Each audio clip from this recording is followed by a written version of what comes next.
Hey, it's Callan from Authentic Lifestyle Design, and today I want to talk about should you move to a new city or should you move to a new place in general? And there's heaps that goes into this, so I think it's a really interesting topic to discuss. You see, so many people, they live in the same place they're born and they spend their whole lives in the one place. And for some people that works, but for other people it doesn't work. And the thing is, if it doesn't work, you could be severely limiting yourself based on where you live. And this is something that isn't really talked about. Even in the whole materialist hustle culture of making money, it's still not really talked about. So it's something I want to talk about today. And I'm going to help you to make that decision to decide if leaving your town and going and exploring is something that's interesting and something that'll be beneficial for you. So I'm lucky in the way that the place I was born I enjoy, right? I was born in the city of Newcastle in Australia. It's about 2 hours from Sydney. And it's a nice place. It's about 500,000 people. It's right on the beach. The temperature's pretty decent all year round. You know, the people are nice. It's got it's big enough to feel like a city, but it's also got that big country town vibe where everyone's only like 1 degree away from everyone else. So it is a place I quite enjoy, right? But in saying that, I have to get out every now and then. I have to go and explore the world. I have to go and see other things. But if I grew up somewhere like Warren, which is where I'm teaching now, this little country town of about 2,000 people, right? I know that if I grew up here, being me, same family and everything, but say I grew up in Warren, not Newcastle, I would have to leave because this place would be too small. It wouldn't have the things I want. It wouldn't be a place where I could develop into the person I wanted to become. And if that's your city, then you might need to move to another place. Even if that's your country, you might need to move to another place. Maybe not forever, but for a period of time, and then perhaps you'll come back, or perhaps you won't. But I look at it like this because I think it's profoundly interesting and something you have to look into. You have to look into what kind of lifestyle you want to live, and is that kind of lifestyle available in your city or in the place you're living? And if not, then maybe you'll have to think about moving to going somewhere in the world that does have that. And I can tell you, at least based on my experience now, there's no perfect place out there. There's no place out in the world that's going to be absolutely perfect for everybody and that's going to meet all your needs, right? No such place, at least as far as I believe, exists. Every place has its own pros and cons. So what you have to do is you have to figure out who you are, what your personality's like, and then you have to look around and say, okay, what place clicks with that? What place would this personality enjoy? Where would I want to be?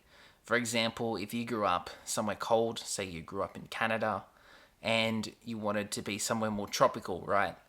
That's something you'd have to figure out because you'd have to move to that more tropical space. Either that or put up with not having that by staying in Canada. Now, if I was in Warren saying I wanted to be a doctor or I wanted to be a surgeon, this wouldn't be the best place because I wouldn't be able to find any work. And there's places in the world where your skills will be really appreciated, and there's other places where your skills won't really mean anything. I mean, as a life coach, there's not much of a scene for that in Warren. I think there's probably no scene for that in Warren. I'd have to go somewhere else, right? Even Newcastle, there's probably not a huge scene for that. But being so close to Sydney, I can actually go down there and do various things where there is a scene for that. So you have to weigh it out in all these ways. So you have to really start thinking, what do I want in a location? What kind of place do I want to live? And what kind of people live in that place? Because you've got to pay attention to the relationships as well. What sort of people do you want to meet? And you can go to places all over the world that are going to attract certain types of people. So therefore, going to those places is going to be of a tremendous benefit to you. The way I look at it, which is maybe a little more complicated and a little bit deeper, is actually having like multiple bases around the world, which is doable, but it's a lot more challenging, right? It's definitely a lot more challenging. So the example of my life, I'm looking at it at the moment like Newcastle's going to be a home base for me, and you've got to think what's important for you. for me, one thing that's important is family. I'm very close with my family. We've got very tight relationships, and they're in Newcastle.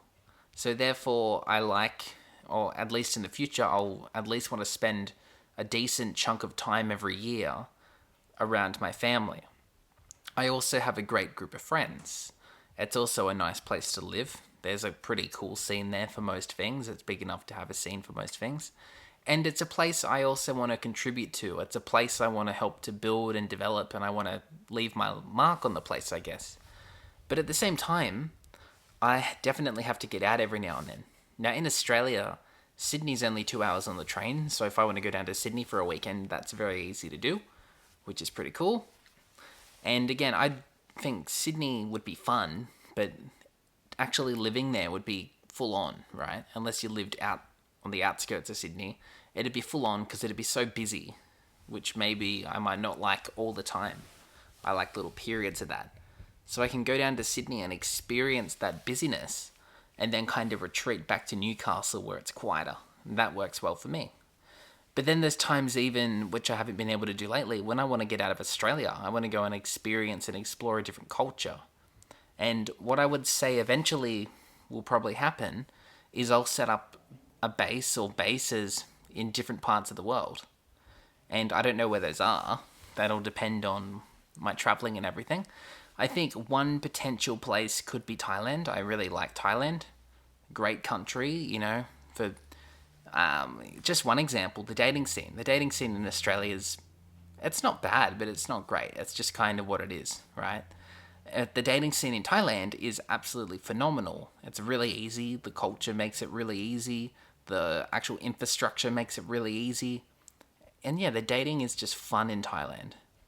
It's fun in Australia too, but it's, in my opinion, more fun in Thailand. So there's the dating. There's also the spiritual side of Thailand. There's also the more chaotic side of Thailand. It's also more international. You meet people from all over Asia and Europe and all these different parts of the world. So it's a different culture. It's a very different experience than what it is to be in Australia. And for many reasons, I love Thailand, right? Also, another thing that will probably pull me is Okinawa because of karate, right? Because of that karate scene, Okinawa, as an island in Japan, is a place I'd say I'll spend a lot of time as well. Because at the moment, and another reason I'd stay in Newcastle is because I've got a fantastic karate teacher. I'm really lucky to have a really good, really experienced teacher who's spent the best part of a decade actually training in Okinawa with the best in the world. So I'm really privileged there to have that level of a fantastic teacher and fantastic people to train with. And that's another thing that really ties me to Newcastle, because in Australia, and personal bias, I don't think there's another place where I'd rather be training than where I am training right now in Newcastle. And that's another thing that's going to tie me to that place. It's going to pull me to Newcastle. But then again, I'll get older and I'll want to go over to Okinawa, which I've been there before. And I'll want to go over there probably for periods to focus on my training. And therefore, Okinawa might become a little bit of a base. So this is what I mean by multiple bases, right? And then South America, for other reasons, I think there could be somewhere in South America, maybe like Colombia or Peru or Mexico, or somewhere where I might regularly dart over to South America as well. And Europe I've explored, and I love Europe, so I'd say there'll be times again when I go over to Europe and explore. And yeah, that's the way I guess I'm going to do it, is Newcastle's going to be my base, and then I'll probably have other bases around the world and other places I visit, and they'll just sort of change from time to time. But Newcastle's always going to be that central hub, and then other places, as I get older, I'd say, at the moment, I just want to travel around the world and probably do that for a while. But I'd say there'll be a point where I will have traveled a lot of the world and I'll start to have sort of tapped into different communities in different parts of the world. And I will have like these little satellites. If Newcastle was my base, then I'll have these other places around the world that'll kind of be like satellites. They'll be like places I visit, but I'm not there all the time. And you have to look at it like that. Like if you want to become famous, if you want to become a musician, for one, probably don't be in Australia, Like everyone flocks to Los Angeles in America for a reason. Why do they all why does everybody flock to Los Angeles in the US or to New York? It's because they're the things, as far as the entertainment industry, they're the things where you can make it. That's where you'll find the connections. That's where you'll meet the sort of people that can propel you into that lifestyle. Or if you want to train something, it could be anything, you want to learn salsa dancing, for example, then going over to South America could be really cool because all of a sudden that's in the culture, there's salsa everywhere. So it really depends what you want to do. And if you're living somewhere and you don't feel like that place has what you want or what you need, then maybe moving somewhere else will give you that. And you can do your research, you can jump online and you can research places and have a look at where you want to go. But you're never actually going to know until you go there. You're never actually going to know what a place is like until you're on the ground and you've spent a couple of months there. That's the best way to really get a feel for a place. And if you don't do that, you're kind of just guessing.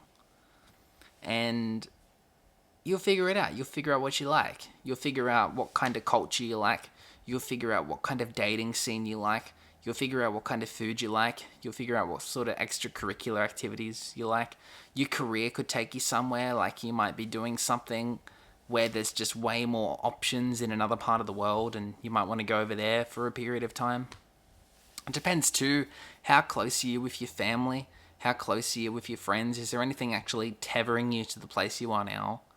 Like, I know a girl, she does 6 months in Australia and 6 months in Canada because she's got ties to both, and she'll do 6 months here, then she'll go over there for 6 months and so on, in between little holidays and stuff. So you've got to remember that there's more than your town or just your country. There's a whole world out there, and it's huge, and it's so diverse. So whatever, doesn't matter how crazy or how sane or whatever you are, there's going to be a group of people out there that you would click with. And if that group of people isn't around you or close to you, then you might have to go somewhere to find that, right? You might have to go somewhere to experience that and to find those people. And if you don't, well, that's on you. It's all optional.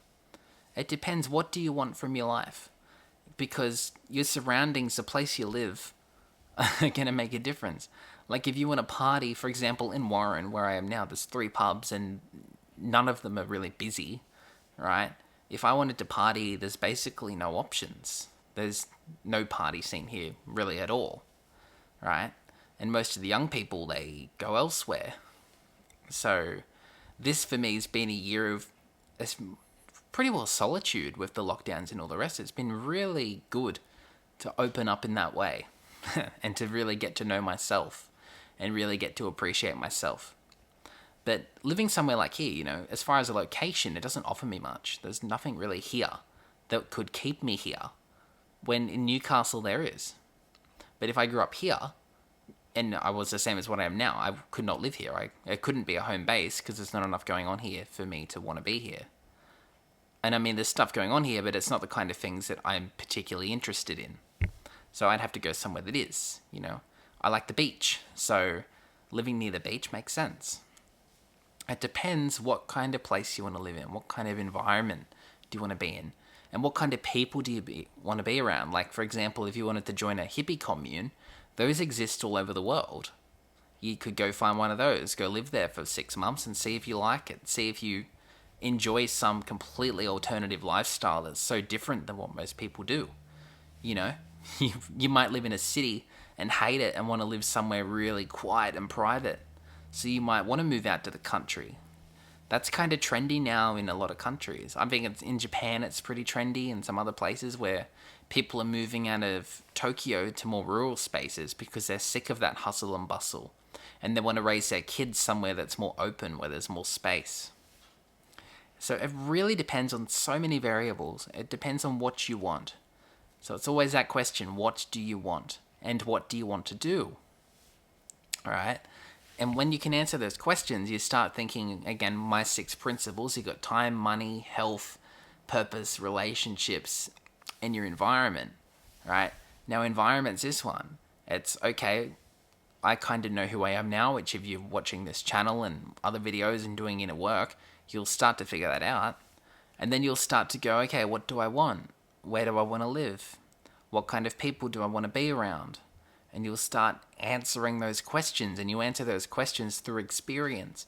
You go and explore different cultures and different peoples and different things, and you'll find the places you click with. You'll find the places you want to be. And for me at the moment, Newcastle's a great home base. So I'd say I'll be there primarily as a home base.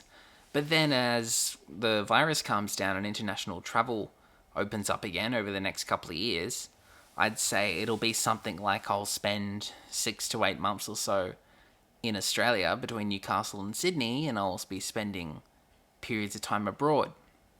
Or I might go travelling for extended periods of time. There's no real knowing. What you do basically with lifestyle design, one of the principles I find, is that you set yourself up in a way where you have relative freedom to go and explore whatever it is that'll interest you in the future. So whatever you're doing now, it's pretty cool to have that being something that'll give you options in the future. So for example, right now, taking a bunch of illicit substances and getting a girl pregnant and doing all this stuff would be not a good idea. Because then in 5 years, you could have a rundown body, you could be sick, you could have something else, and you could have a kid that you weren't ready for, and to a woman you don't love, and you see how easy it is to make these mistakes. So whilst you go through your life, whilst you set your environment, make sure you don't make these fundamental mistakes, and, leave doors open. Leave doors open in the future, so that if in 5 years you decide that what you're doing is completely not what you want to be doing anymore, say you were working as a lawyer and in 5 years you figured out you did not want to do that anymore, you want to be in a position where you could phase out of it into something else, whatever that is that takes your interest at the time. Because you live for a long time, you're going to have lots of different interests. So I hope that you enjoyed my rambling, because I went all over the place in this video, which is good fun. That's what happens when I record a video at 10 o'clock at night. And apart from that, think about where you want to live. Think about, is the place you are now good for you? And if yes, do you want to live there all the time, or do you just want to live there for part of the year? Or just part-time and then live other places part-time? Because you can be as creative as you want with this, right? Most people, they just think really small. And with this channel, I want to pull you out of that small thinking. I want to have you thinking deeply. I want to have you exploring things. And through that, you'll discover who you are. And that who you are will change throughout your life. You'll change, you'll grow, and you'll evolve. And if you do it well, it'll be beautiful. You'll keep improving. You'll keep making the most of your life. And maybe now you're in the perfect place, but in 10 years, maybe you're not. Like maybe that place that was perfect all of a sudden became less perfect. I think that's a major thing in Los Angeles at the moment. Again, talking about the United States, is maybe 20, 30 years ago, it was this awesome, perfect place. When, if you look at it now, during this pandemic, and the homeless problem and the cost of everything, it's starting to look less appealing. And that's why I think you see so many people now, even high-profile people that can afford it, they're leaving, they're going other places, right? The tax laws and so many other things. So you could be in the perfect place, but maybe your taste will change, or maybe that place will go downhill. You don't know. So keep your options open. Apart from that, if you gained anything from my rambling, give the video a like, comment, subscribe to the channel, and share it with anyone you think it will help. Apart from that, enjoy the rest of your day. Peace out.